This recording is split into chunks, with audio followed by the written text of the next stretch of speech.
Hey folks, Matt Easton here, Scholar Gladiatorian. All I hear about these days are Spadroons. Spadroons versus this, Spadroons versus that, Spadroons versus Kyber knives, for example, or Spadroons versus assegais, for example, or Spadroons versus Tulwars. Spadroons versus everything. But let's have a little think about Spadroons versus guns.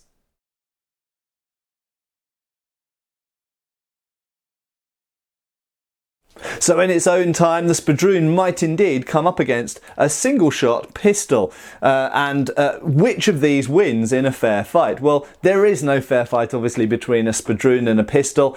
The advantages are all on the Spadrooner's side, because all the Spadrooner has to do is suck up one bullet from the single-shot pistol.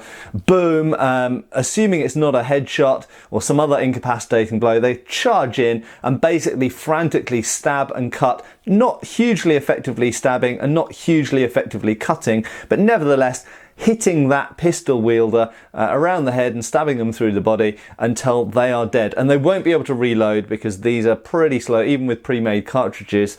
This is a percussion cap, but if it was a flintlock it'd be even slower, and they're pretty slow to reload. So all the Spadrooner has to do is run in a zigzag line, hope they're not hit or they're not hit fatally, and then charge in and moderately effectively cut and thrust the pistol wielder to death.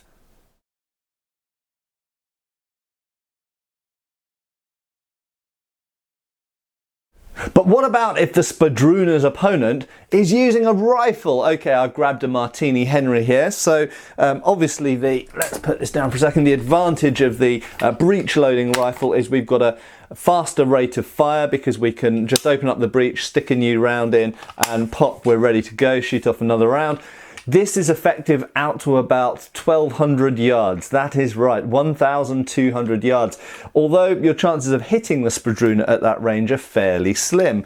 So all the Spadrooner has to do is keep running in that zigzag line. Very important if you're a Spadrooner that you work on your cardio, okay? So you need to go on regular runs, practice your long distance running so you can really close the range on those riflemen. You essentially got to run in a zigzag line, close down the 1,000 yards, first 1,000 yards.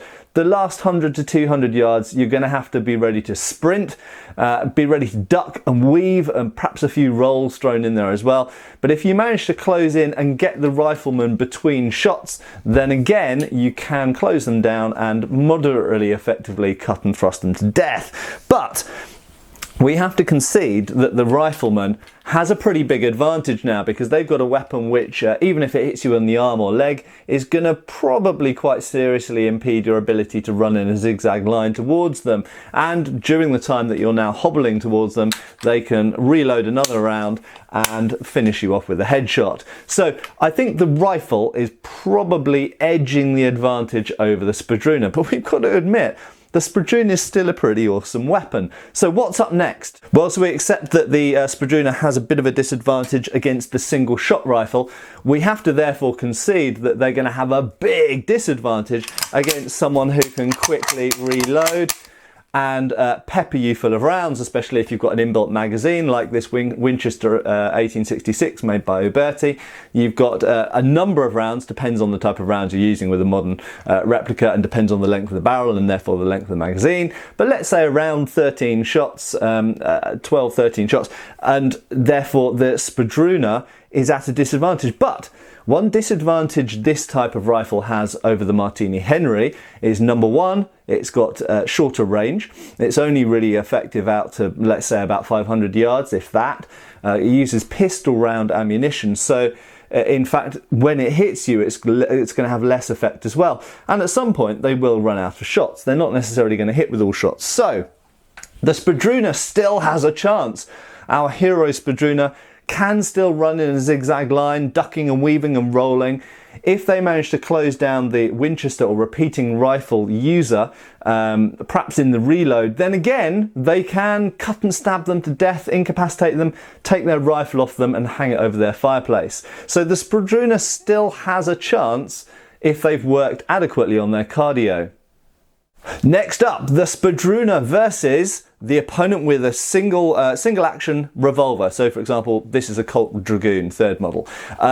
So clearly you would think, well, the revolver clearly has a massive advantage, doesn't it? Or does it? Well, first thing to bear in mind is that this is a 6-shot revolver and it's single action, so it has to be cocked before each shot, and you've only got 6 shots. And at the sort of range that you can actually effectively hit a Spadrooner with your pistol, let's say up to about 30 yards, unless you're legendary shot or maybe using a shoulder stock, and then you might be shooting out to about 80 yards. But generally speaking, with a pistol certainly held in one hand, as was done in the period, you're only effectively going to be able to hit humans reliably out to about 50 yards. Okay, so at that range. But are you going to start shooting at 50 yards if you've only got 6 shots? Are you really going to waste shots at 50 yards? No, probably not. You're going to wait until they're at about 30 or even 20 yards, running in a zigzag line towards you, at which point you're probably going to unload on them.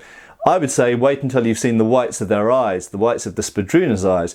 But let's look at this from the Spadrooner's perspective. You're faced with an opponent who's holding a, in this case, 44 caliber repeating pistol, single action repeating pistol, 6 shots. So all you've got to do is absorb or avoid 6 shots, and then boom, what are they going to do? You can't fight in close combat with this. Well, that's not totally true. Let's just have a look at that for a second. Put the Spadroon down. Yes, indeed, you can use this like a hammer, okay? Or you could even just whack someone with the barrel. You could use this in various ways in close combat, but it's not a very effective close combat weapon, even compared to a Spadroon. The Spadroon is superior as a close combat weapon to a revolver, okay, assuming the revolver has been unloaded. So the Spadrooner, yet again, work on your cardio, work on your avoiding, dodging and weaving, your rolling, close that revolver guy down, or girl, and get in there as quickly as you possibly can. You've only got to avoid 6 shots and then boom. The other thing we've got to mention, one of the disadvantages of the single action revolver is, generally speaking, it is slightly slower rate of fire. We don't know the whole fanning thing that you see in Western films. We don't think that was ever done historically. So it is a slightly slower rate of fire than some other firearms out there. Certainly, I would say slower than the lever action that we looked at a second ago. But there is another option in the world of revolvers. What about the Spadroon versus the double action revolver, or that is, let's say, the self-loading revolver or cocking revolver, whereby when you pull the trigger it will load? And I'm only going to do this once because you shouldn't really do this, you shouldn't really dry fire. Boom, that's all you need to do to fire.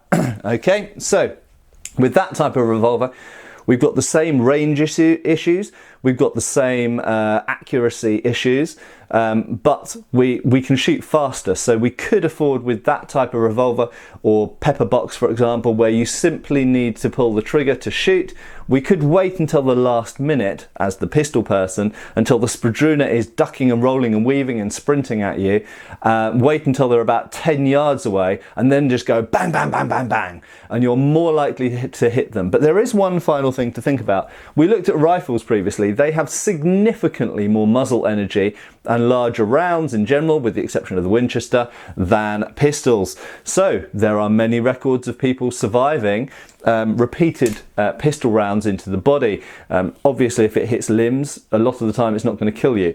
So the Spadrooner can still close that range down even if they're hit. And with the repeating revolver there, the Adams, that's only got 5 shots rather than 6. So there we go. You only have to survive or avoid 5 or 6 shots at extreme range. So the Spadrooner is not out of the picture. I would say if you're armed with a Spadroon, have hope, be brave, and run in a zigzag line. Cheers, folks.